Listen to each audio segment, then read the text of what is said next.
So far we have talked about physics of non-interacting systems, where we studied the statistical mechanics of these systems without any interparticle interaction and saw various properties and essentially computed those thermodynamic parameters that gives you rather the statistical mechanics gives this internal structure of the system which manifests in the form of these thermodynamic quantities. In the remaining part of the course, what we plan to do is that we plan to take on the interacting systems. As such, there should be no difference in treatment. That is, we can still go ahead with the partition function, and from there free energy and various things that we have calculated so far. But the problem is that for an arbitrary two particle potential made by Coulomb or something else, it is often very difficult to find a closed form of the partition function, and hence we need to study different techniques for the interacting systems. Okay. So, for the first time we are talking about interacting systems, that is there are interparticle interactions which have to be taken into account in a controlled manner. Even if we make some approximations, the approximations should be justified that these really will not give any erroneous result. So, that is how we have to deal with these interacting systems. So, a brief overview of that is that we will give general ideas on the phase transition. Basically, we will again start with the ideal gas, or now not ideal, but the real gas where the interactions are present. And we will talk about this van der Waals equation of state and so on, and then talk about virial expansion and talk about the critical isotherms and how these critical temperatures or the critical isotherms, they what kind of knowledge do they impart. And quickly we will switch over to other interacting systems such as an Ising model, which is definitely a pedagogical model, but very intuitive nevertheless. And we will discuss different methods of solution, and we will actually resort to a few methods in order to solve this problem of this Ising model. And in particular we will try to do transfer matrix in this class, and there is no really a relationship between the top part of the plan that you see and the bottom part. The only connect is that here in both the cases we are talking about interacting systems. In gas we are talking about interaction between the particles. And in this Ising model we will talk about interaction between spins, neighboring spins, and we shall talk about really in one dimension, and being in one dimension it becomes even more sort of a pedagogical model which is only taught for the purpose of understanding what interactions could do, and whether there is a phase transition, a magnetic phase transition, such as say from a paramagnet to a ferromagnet kind of phase transition that we can come across. So, these phase transitions and the role of interactions are the glue, I mean that is the glue for these two, the top part and the bottom part.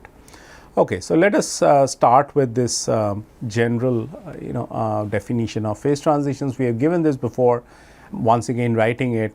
We have said that the free energy, Helmholtz free energy, is continuous, but we can also talk about the Gibbs free energy to be continuous, which is more precise.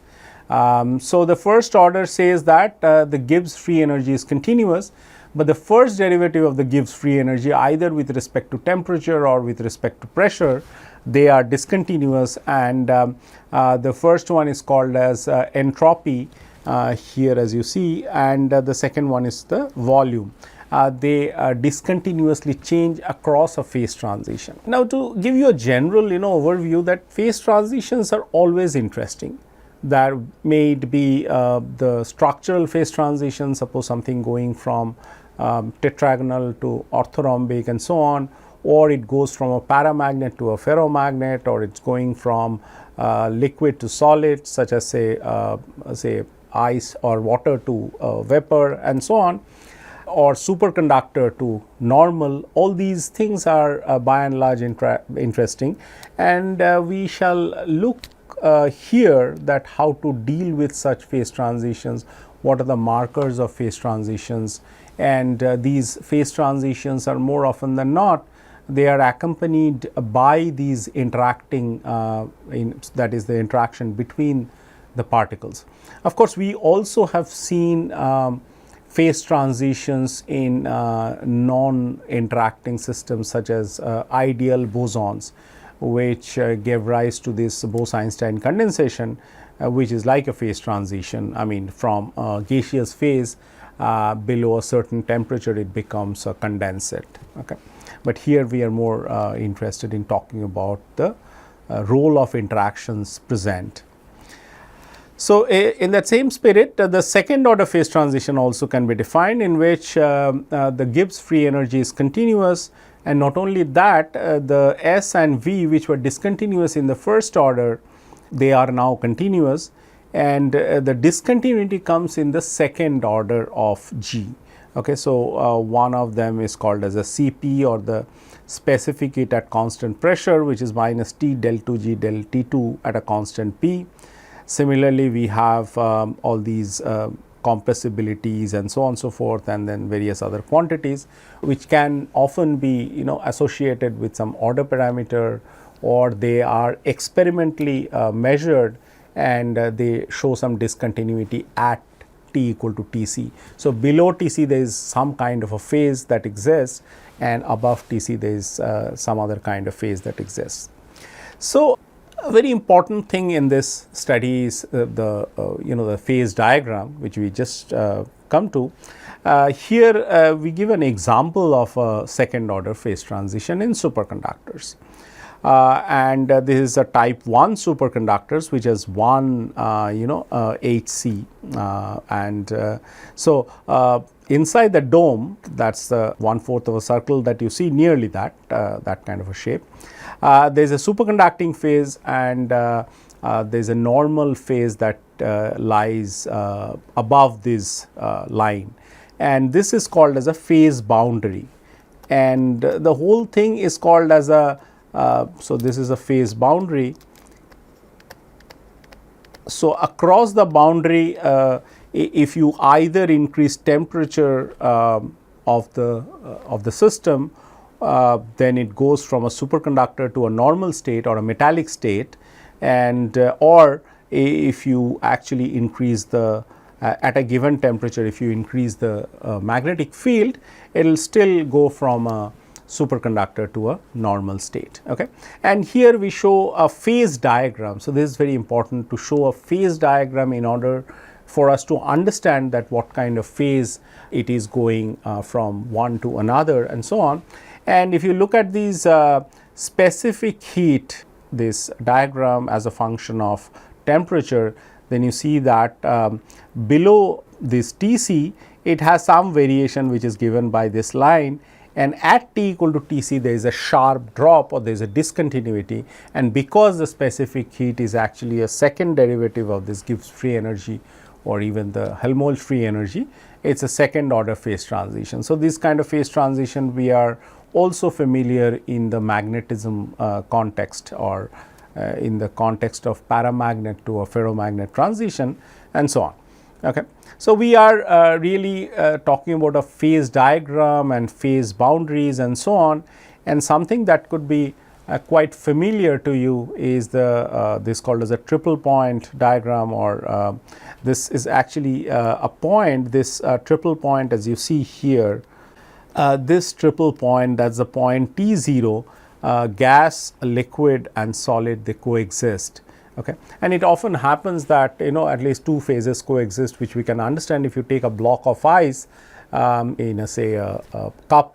After a while you will see that there are some there will be some ice left and there will be some water left. So, there is a coexisting phase of water and ice, or liquid and solid, but in this phase diagram there is a triple point of water. You see that there is a point at which all three of them coexist, and these lines are the phase boundaries which if you cross from here to here, you get a solid to a liquid phase. If you cross from here to here, you get a solid to a gaseous phase, and if you make a transition from this point, from the gaseous phase to a liquid, across that boundary you see there is a liquid phase there. Okay. And this T0 is called as the triple point temperature, and which for water it is 0.0075 degree centigrade. And the Tc that you see, where actually these the gas and the liquid, they undergo a second order phase transition at this critical point, even though this evaporation curve, this is called as the evaporation curve, is actually a first order, but at this point it becomes a second order transition and so on. And so all the phases are shown. So this is called as sublimation curve, or the boundary, and there is a melting boundary, and then there is a evaporation boundary and so on. So there are these Tc's. So Tc has a value which is 374.2 degree centigrade and so on. Okay. So here we want to specialize now to a case where there are interaction effects and which you cannot neglect, and the system actually undergoes a phase transition, which we have not seen when we have talked about ideal Bose systems or ideal Fermi systems and so on. Okay. This is all very well known to you. The ideal gas law is written as PV equal to NKT or PV equal to nRT, where n, the small n, denotes the number of moles. And if you want to actually connect to the interacting system or include the effects of interaction, you would sort of write the similar kind of equation, but now no longer is a bare pressure of the gas or the bare volume. It is a P effective multiplied by V effective, which is equal to the nRT. So, it is the same equation that you see, or the form of the equation is same. However, P and P effective are not the same. So, the picture that emerges is that we have to really talk about this finite size of the finiteness of the atoms or the molecules in question. And these atoms and molecules have a finite size, so they cannot come to distance closer than this what's shown here. Okay, so which is equal to the diameter of these atoms. So, they cannot come closer than the diameter, that is the radius, and multiplied by 2. And this is shown as R0. So, the kind of interaction that one is talking about here is a hardcore repulsive interaction as R tends to R0. So, as R tends to R0, they touch each other and they cannot go any farther, that is, they cannot penetrate one into another. So, you get an infinitely large potential which is repulsive, which means it is positive.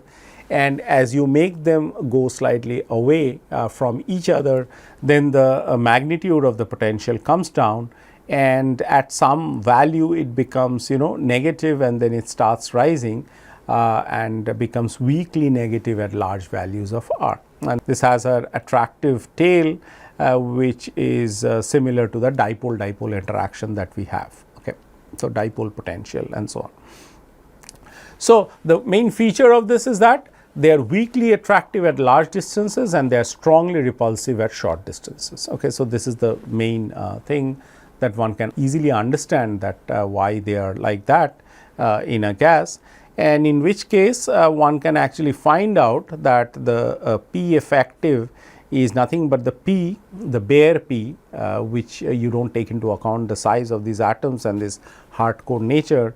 It is simply P plus A prime n square by V square, and the V effective is like V minus B prime n, where B prime is just half of these the radius, or rather this the volume of these spheres of radius 2 r0, and this is like 16 pi r0 cube by 3, which is this B prime.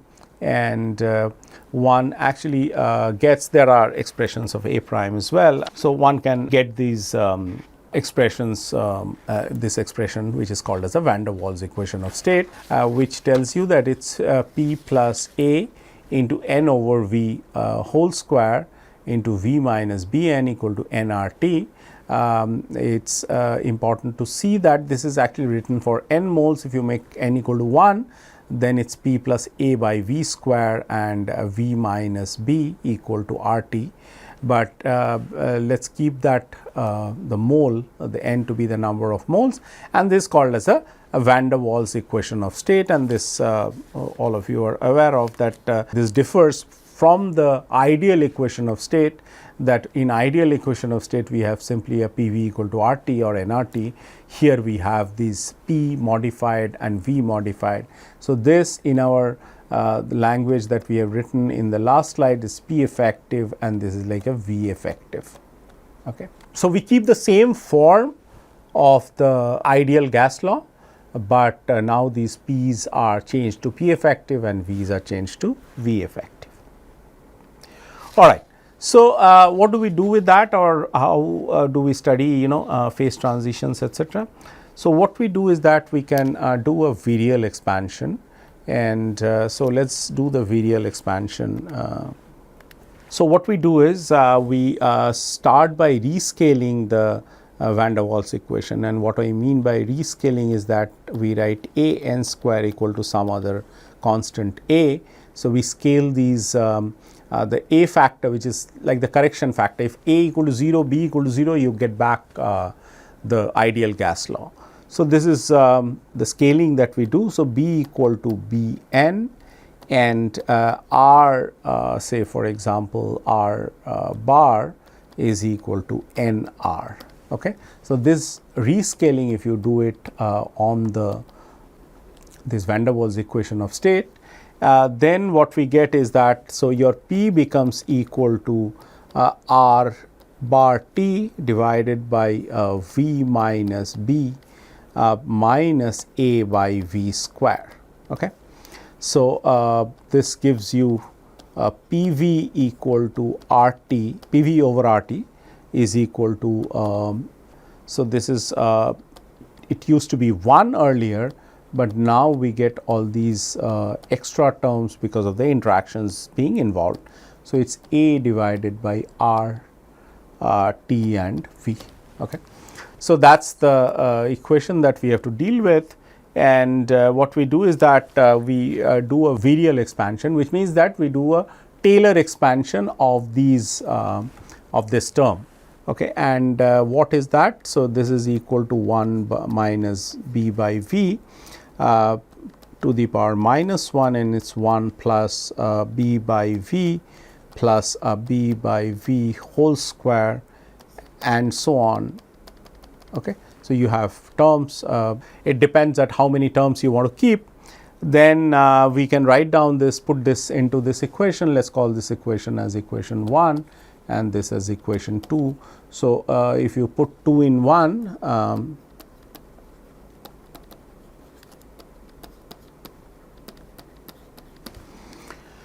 we get a PV over RT. This is equal to 1 plus 1 over V, B minus A over RT and so on, and then we have the correction terms, which are like I mean the extra terms basically by V cube and so on and so forth. Okay. So, this really has the form of a virial expansion, and so your this is like 1 plus C2 over V plus a C3 over V square and so on. Okay. Where of course, we know the form of C2, C2 is equal to B minus A over RT. Okay. So, Cn is called as the nth virial coefficient.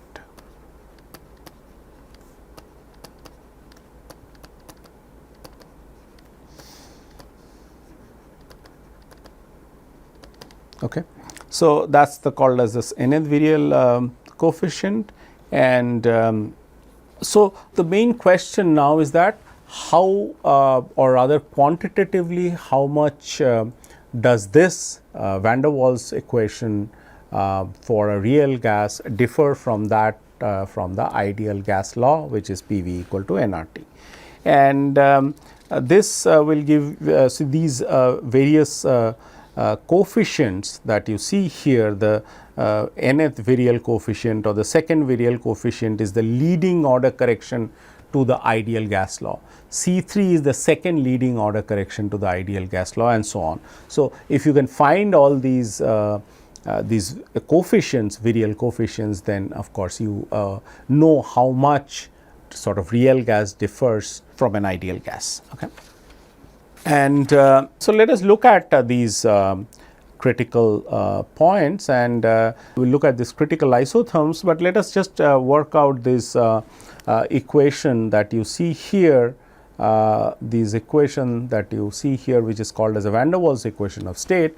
What are the solutions of this van der Waals equation of state, and whether they have any criticality, which means that if there is we can find out the solutions of these for this equation, then the solutions means that for those values of the parameters the equation is satisfied, or the right hand side of the equation is 0, which means that we are talking about, of course, p plus a by v square into v minus b minus nRT equal to 0. Okay.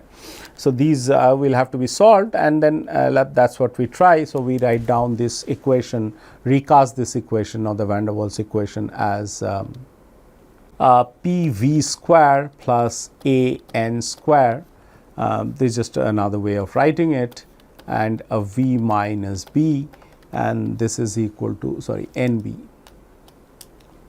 nb, and this is equal to n r t v square.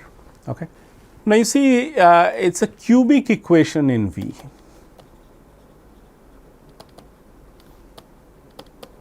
Which means that there are 3 solutions that should exist.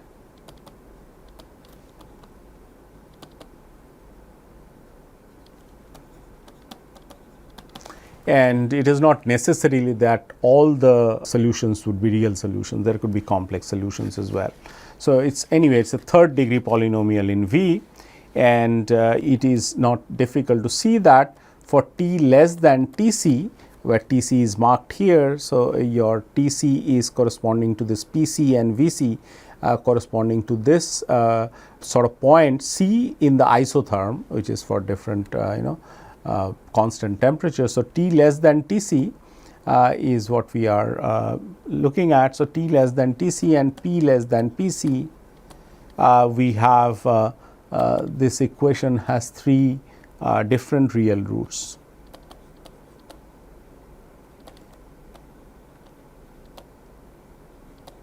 Okay. So, that is one at t equal to T c. So, this is the critical point itself. There is just one 3-fold degenerate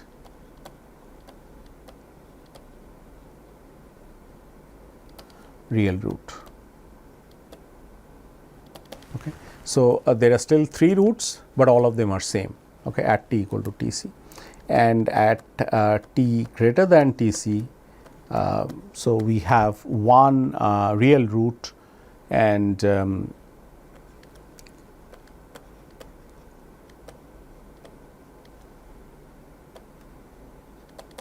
okay, and 2 sort of imaginary roots. All right. So, we can write this down notationally as a v minus v c whole cube equal to 0. Okay.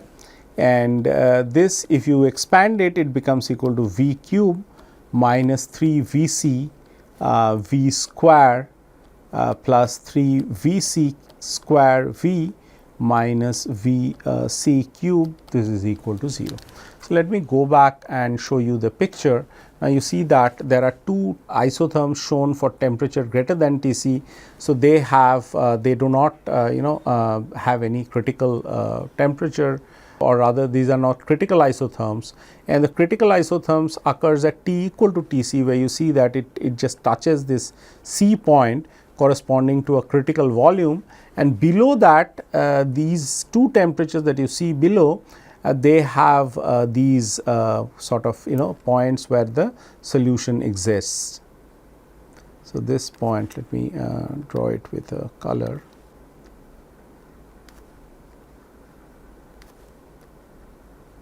And those are the three different real roots that you have, and there is one real root for t greater than T c, which you see here. Let me draw again with a different color.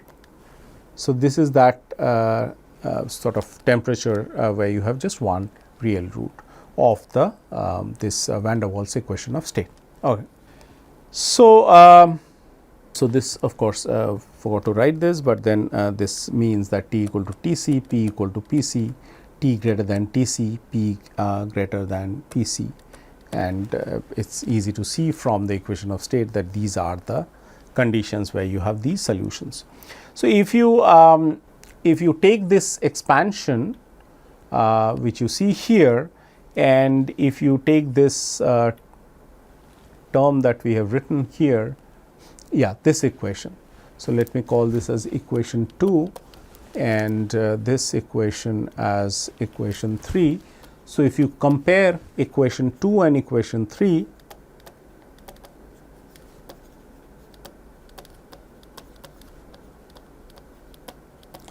one gets a 3 V c is equal to N b plus N r T c over P c. That is 3 V c, which is here this term, and then we have 3 V c square, that is the second term. We have this equal to A n square divided by P c, and then we also have a V c cube, which is the last term, which is equal to A b n cube by P c. Okay. And then of course, we have V c equal to 3 b n, and P c is equal to A divided by 27 b square, and R T c, this is equal to 8 A by 27 b. Okay. So, these are the solutions that you get by comparing the equation that you just notionally write as V minus V c whole cube, expand that, and then compare term by term with the van der Waals equation of state. Okay. So, if you want to compare with the ideal gas, so comparison with the ideal gas, let us see it here.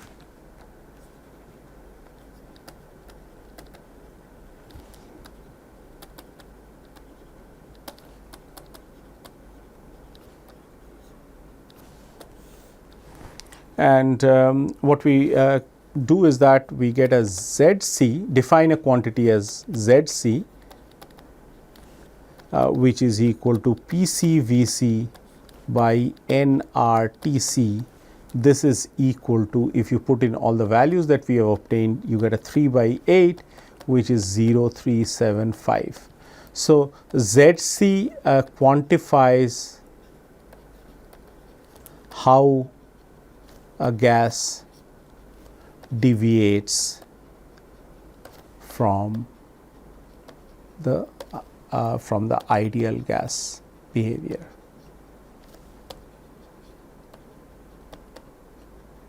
So, if it is an ideal gas, then of course, ZC equal to 1, because we know that PV equal to nRT at this critical temperature, pressure and volume, it will become PCVC equal to nRTC equal to 1, but it is not 1, but here it is this 0.375, and so we have for water,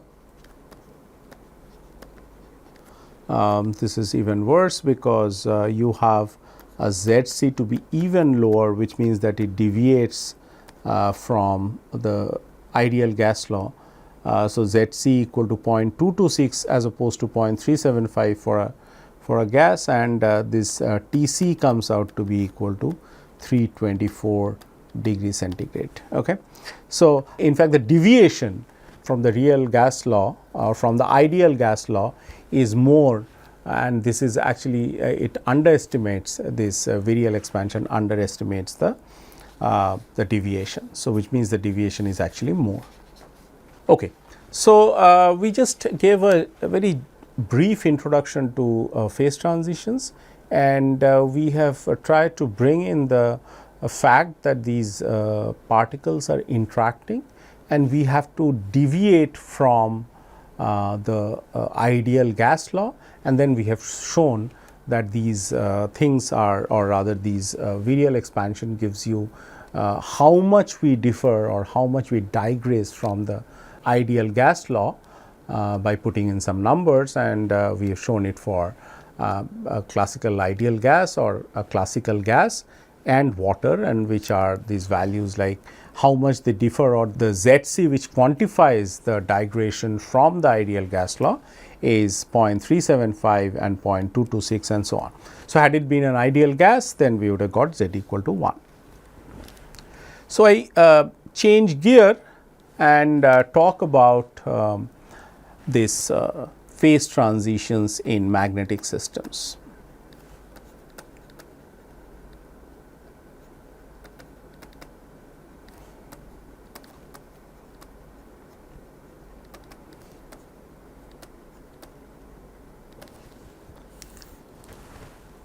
And the only link that we have with the previous discussion is that both are interacting systems. And if you remember, we have actually dealt with magnetic systems, but never included the role of interactions there. We simply said that a bunch of magnetic moments are placed in an external field, or we have said that there are quantum mechanical spins non-interacting. They are put in a magnetic field where the Hamiltonian is given by some say minus S dot B or something, that is like a Zeeman term, where S can take values from minus S to plus S, or even for a spin half system it can take value from minus half to plus half, or something similar to that. Okay. Now whether this kind of systems can show phase transitions, or what is a minimal model Hamiltonian that would demonstrate a phase transition, that is what we want to address now. Okay. So, that is the plan, and as I said earlier that there could be no difference between the way we have dealt with non-interacting systems, but the only problem that is posed by the form of the interaction, which may not allow you to decouple the partition function into single particle partition functions. For example, if you remember that we have written Z equal to Z1 to the power n, and because it is simply like factored out like a Z1 into Z1 into Z1 and so on. So, you had to just calculate the one particle partition function and take the the kt log z of that or z1 of that, and then evaluate various things. And if you really want any information about n particles, then you just raise it to the power n. I mean the partition function can be raised to the power n, or the log of that can have a n as a prefactor, which denotes the number of particles. All right. But however, such a decoupling scheme may not work for an interacting system, especially when there are pairwise interactions. Okay. And we really need to learn different techniques that are available, and we will not talk about all the techniques because that will be overdoing this Ising model, but we will at least tell you one or two techniques, or maybe one more than that, maybe 3 techniques and so on. And then we will explain that how that gives rise to a scenario where we understand that there is a phase transition from a paramagnetic phase to a ferromagnetic phase. Okay.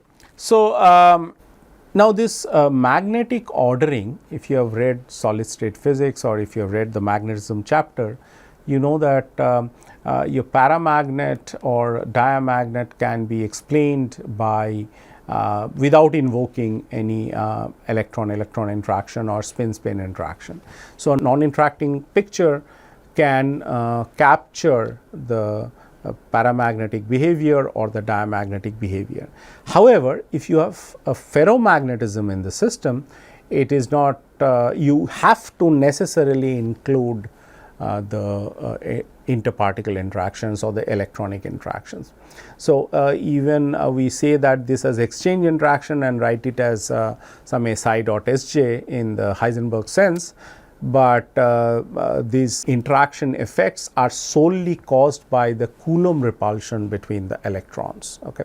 So, this even if you think of a super exchange interaction or an exchange interaction, they are solely because of the electrons being present there and which are interacting via Coulomb term. So, so this is the sort of thing that we should then to study magnetism, we should definitely invoke interaction, or at least the spin-spin interaction. And here we do exactly that. We would write down a spin only model, and that too in one dimension, and this is called as the Ising model.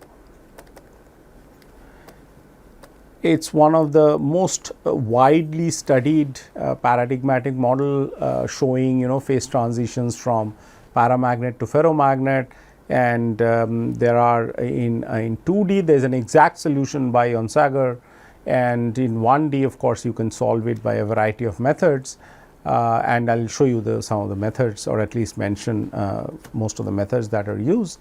And this is a model where what you have is that you have a chain and you have these say these sites which we label as I plus 1, I plus 2, etc., and there is a spin there, and this spin is actually a spin half. Okay. So, we write down the Hamiltonian as minus j Si plus 1, I goes from 1 to n.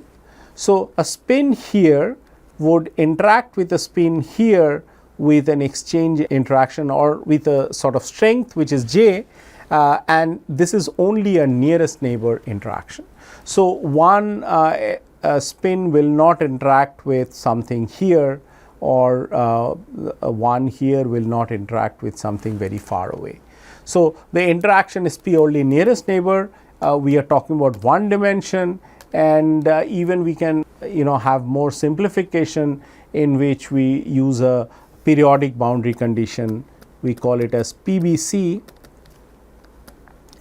in which the first spin is connected to the nth spin, and this way we can avoid, or rather eliminate, edge effects or the finite size effects. So, when you have finite size, like if you are talking about say 100 such sites or 10,000 such sites, if the results differ, then you cannot be sure that whether you are capturing the thermodynamic limit properly. So, you have to go to higher and higher chains, or rather number of sites in a chain, in order to get a more reliable result.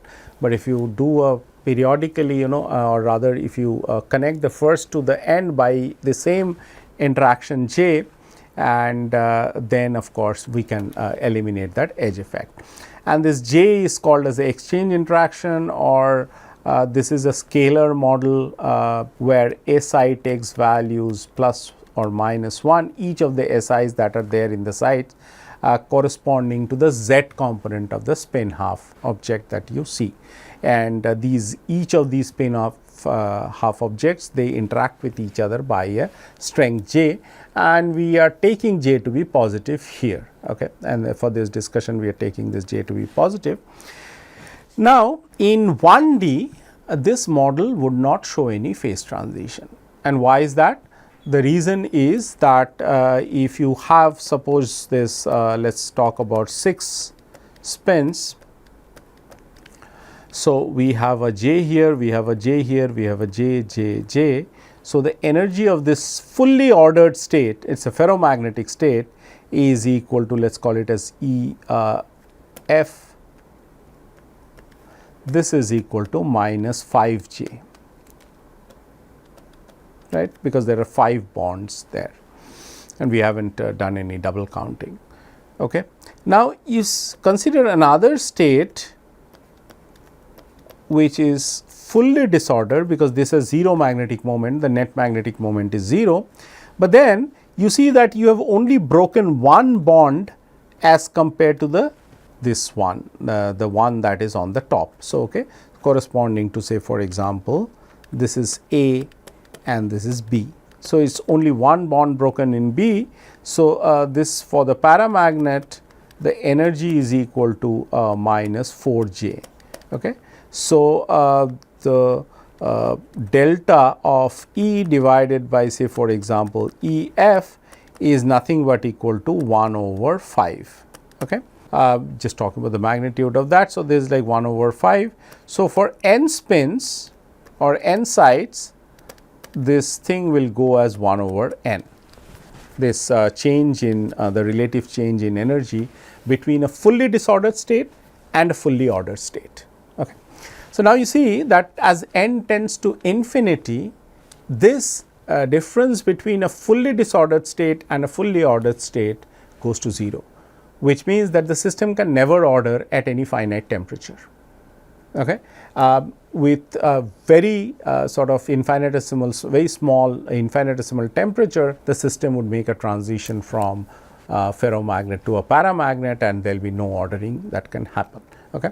So, in this model, what one does is that one actually includes magnetic field, an external magnetic field, and one can write down the Hamiltonian as minus h si I from 1 to n and minus j si si plus 1 where I goes from 1 to n. And remember, these SIs are scalar variables, they can take values equal to plus minus 1. And H is actually the external magnetic field, and if you have any requirement of magnetic moment etc., or Bohr magneton, you can this can actually absorb that, which means this small h is equal to some mu 0 capital H, where capital H actually denotes the magnetic field. But nevertheless, we will use this small h as the magnetic field, and or rather treat it as an external magnetic field without that worrying about that mu 0 factor or this magnetic moment etc. And this is the Hamiltonian for an Ising model in one dimension, which one needs to solve, and one needs to see that if there is any transition that can that is possible at any finite temperature. Okay. So, what is the critical temperature below which the system orders into a ferromagnet, and above which temperature this actually the ferromagnetism is completely destroyed and you get a paramagnetic state. Okay. So, there are various methods of solution, as I told. I mean, they are like a perturbative solution,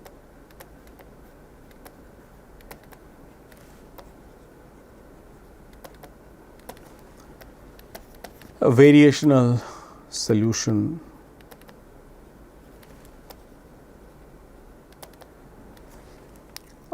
mean field solution. In fact, these mean field solutions are quite important in more than one dimension, and then we can have exact solution, and this exact solution, like one of them I will discuss, which is called as a transfer matrix. Okay. And this is a renormalization group.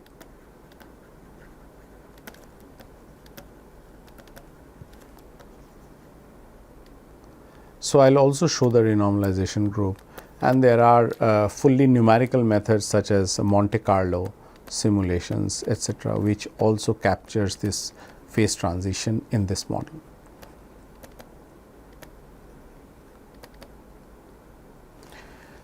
So, just to summarize, what have I said is the following, that let us try to solve a minimal model, or rather even before we solve, let us write down a minimal model which takes into account a spin-spin interaction.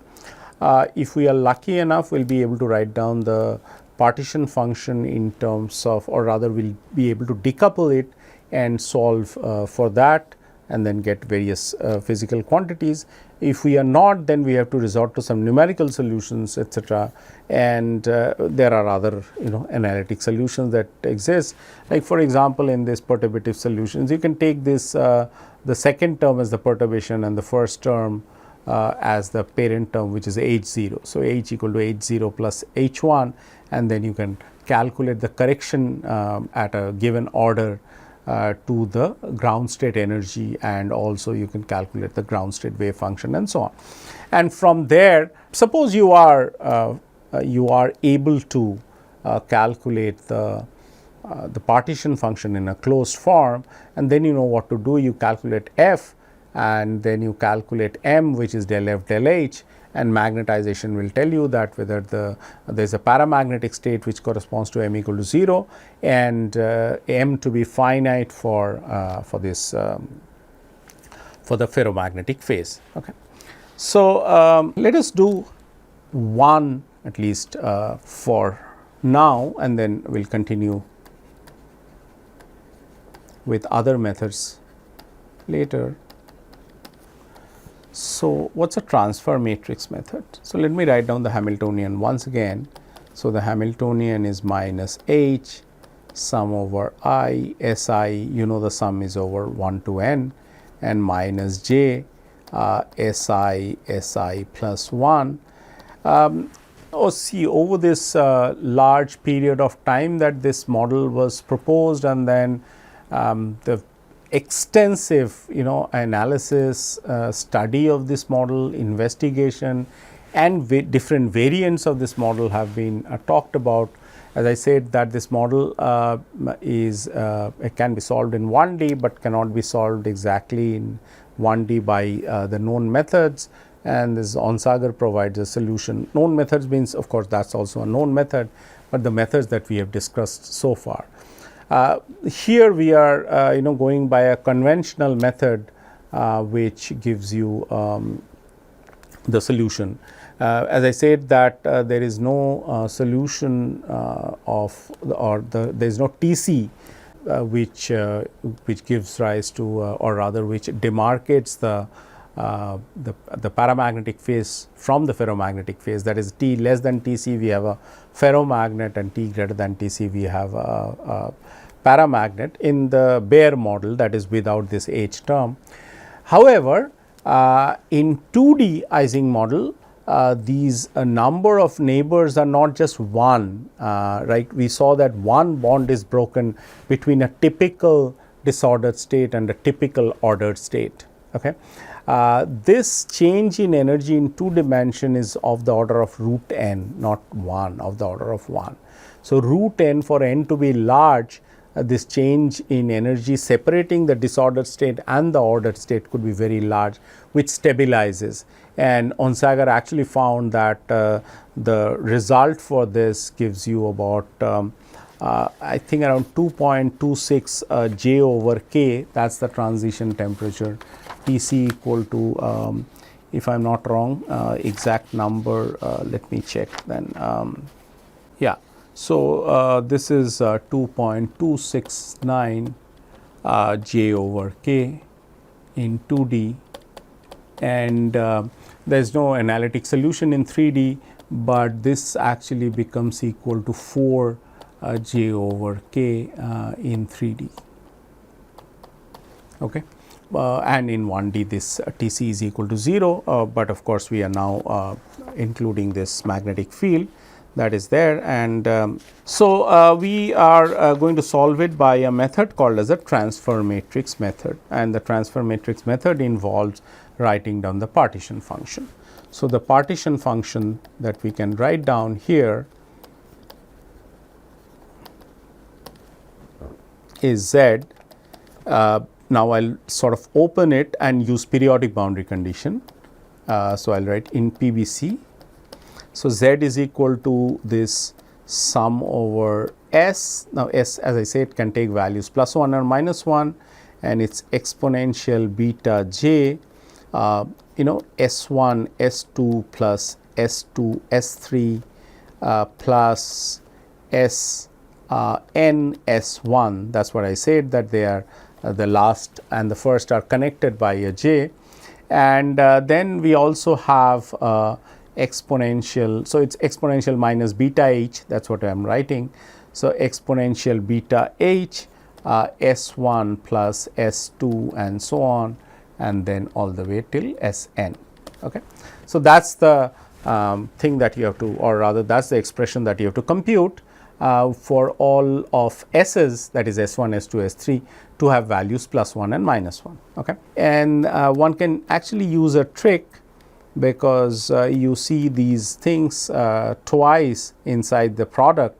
So, S1 comes twice because S1 is in the first term and in the last term. S2 is in the first term and the second term. S3 is in the second term and the third term, and so on. So, Sn is in the last but one term and in the last term. So, we can write this down as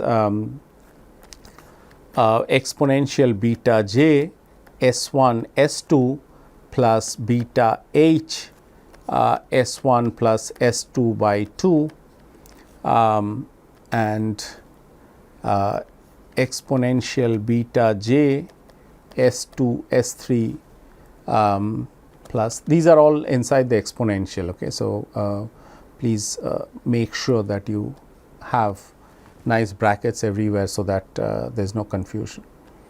So, it is S2 S3 and plus beta h S2 plus S3 divided by 2 and so on. Okay. So, what we did is that we have taken this because each term appears twice here as well as appears once here. So, we take half the contribution, that is S1 plus S2 by 2, then we have taken S2 plus S3 by 2. So, that these S2 becomes taken twice divided by half. So, that compensates for these or rather that takes into account the second term. Okay. And the first term is nicely taken into account, each term appears twice, and then you have terms here which involve S3, S4, etc.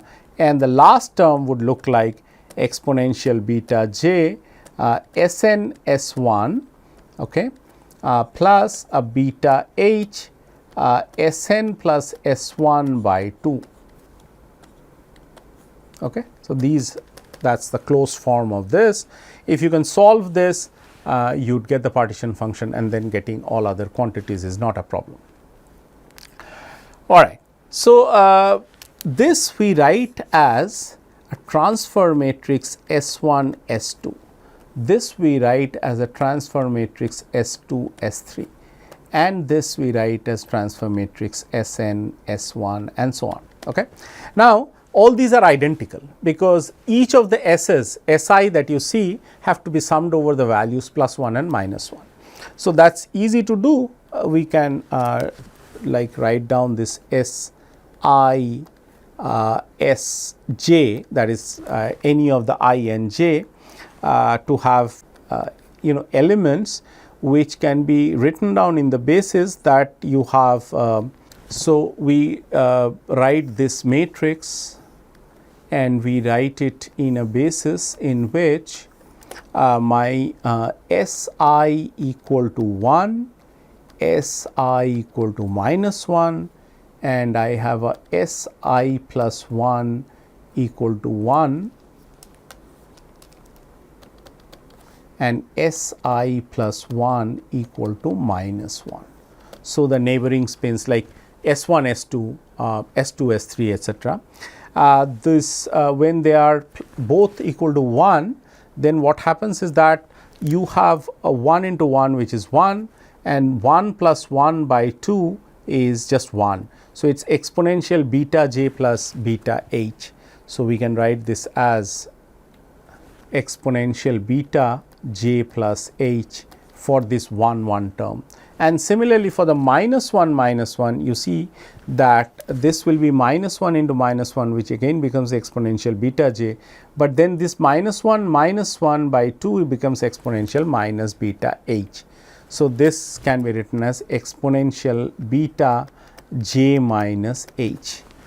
But what happens is that if one of them is +1 and the other is -1, then the beta h term vanishes. Okay, because one of them is +1 and -1, they become 0, but and you have an exponential minus beta j factor in the off diagonal terms. So, this is exponential minus beta j, exponential minus beta j. So, once you have these matrices, now you see your partition function is simply T12, T23, T34 and so on, and then Tn1. Okay. So, we still have these n 2 by 2 matrices. So, they have to be multiplied, but then multiplying 2 by 2 matrices still gives rise to a 2 by 2 matrix, and that is not difficult to find. What one can do is that one can actually do this, that is find out the trace this is Tn to the power S1 S1.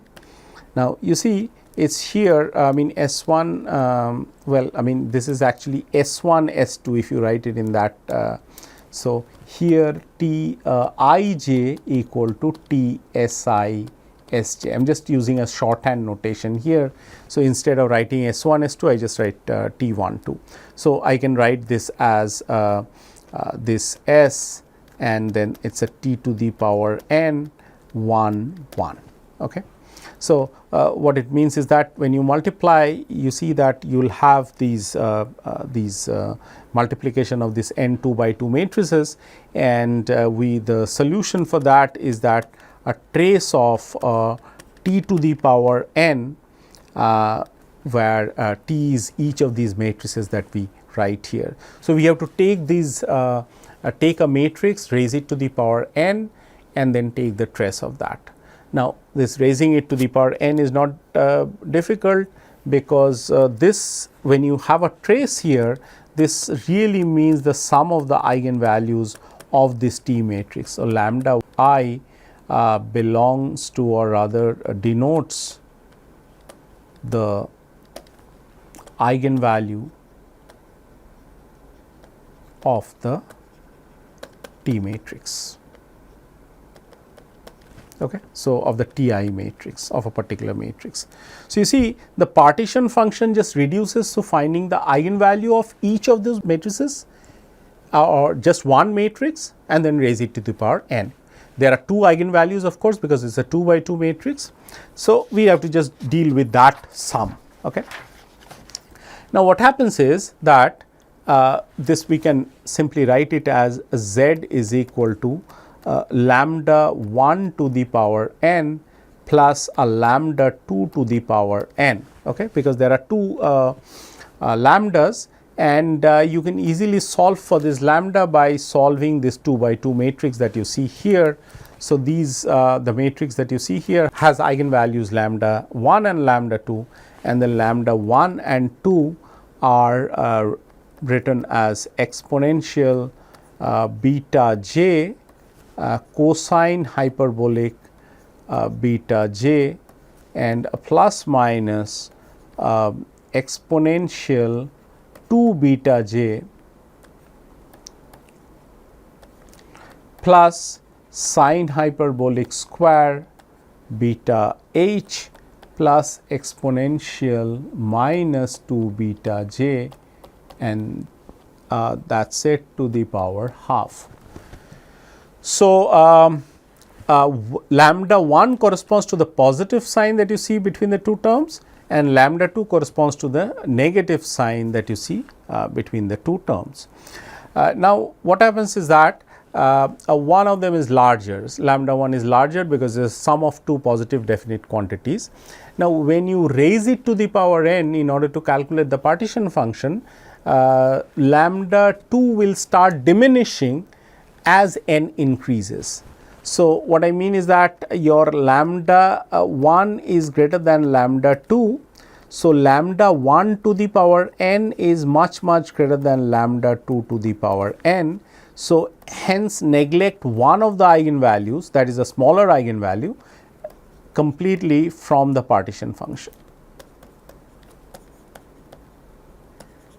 Okay.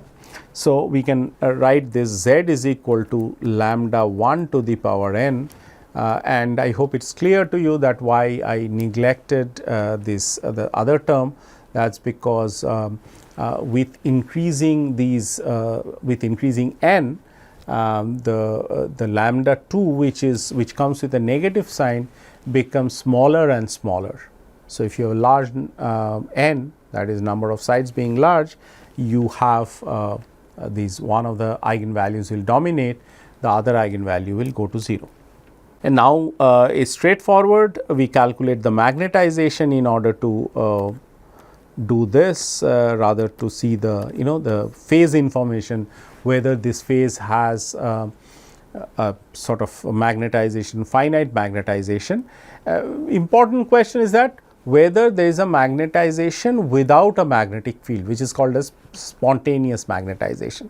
Now, that we have argued that this cannot be there in 1D Ising model, but let us at least do this calculation in order to convince ourselves. So, it is a minus del f del h, f is nothing but minus k t log z, and you can just take a log of that, which the n comes in front, and then you have to take a log of lambda 1, you know already lambda 1, and then it is simple to do it. So, this is equal to minus del h of k t log z, and this is equal to 1 over beta lambda 1 del lambda 1 del h, and if you do this simplification, it becomes equal to sine hyperbolic beta h divided by root over of sine hyperbolic square beta h plus e to the power minus 4 beta j. Okay. So, that is the magnetization. Now, you see that the magnetization is 0 if you put h equal to 0. So,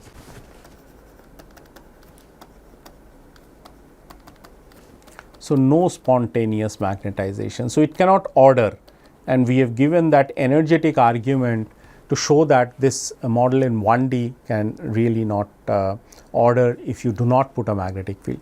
With the magnetic field, of course, it will order if the strength of the magnetic field is large, or rather if it the magnetic energy associated with the magnetic field is larger than the thermal energy, then of course, it will order. So, but this part, as we have argued, is true. And suppose you have the other limit, that is h not equal to 0 and low temperature, that is beta large. Okay. Then we have the sine hyperbolic square beta h much greater than exponential minus 4 beta j, 4 beta j, yes, 4 beta j, and this gives you m equal to 1. Okay.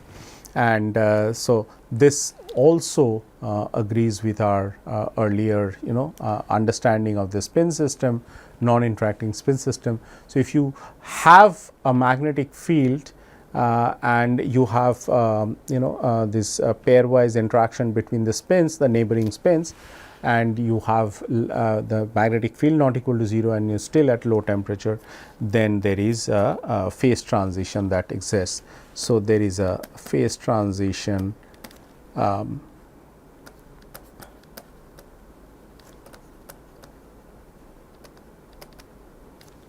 from a paramagnet to a ferromagnet under this condition, where h is not equal to 0, and then you have the temperature to be low. Okay. So, let us stop here, and in the next class we will show some more techniques of solving this Hamiltonian or this model, and we will see what the results kind of emerge. And but nevertheless, what we have decided, or rather what we have understood so far, is correct, that this model will not give you any ordering at any finite temperature without any magnetic field. Okay. And we will do a method called as a renormalization group in the next class. Thank you.